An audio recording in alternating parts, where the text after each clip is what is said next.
Thank you once again for taking your time out to watch our videos here at National Gear Repair. This here is one of our KMD 130 models that we're doing for one of our top clients in Southern California.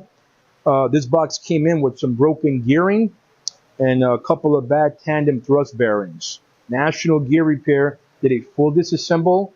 We manufactured new gearing to complement this gearbox, as Krauss Maffei out in Germany and Kentucky wasn't giving the customer any help or any options.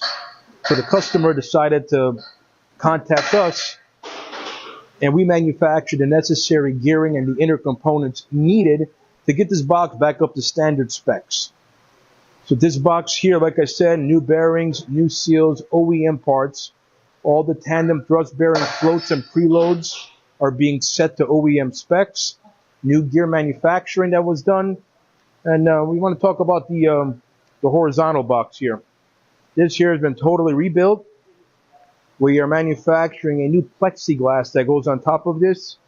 Again, Krauss Maffei didn't want to help us any, so we decided to take things into our own hands.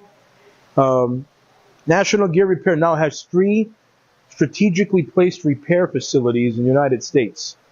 Southern California, the Upland, California area, which is the headquarters. Chicago, Illinois, and now our new locations in Tampa, Florida. Any one of these 3 locations can definitely assist you with any emergency rush repair on gearboxes, pumps, and motors, basically rotating equipment specialists. And all that work comes with a 24-month warranty from the date of startup. As a matter of fact, that might be another emergency order calling in. Do not forget to like, share, and subscribe. Thank you.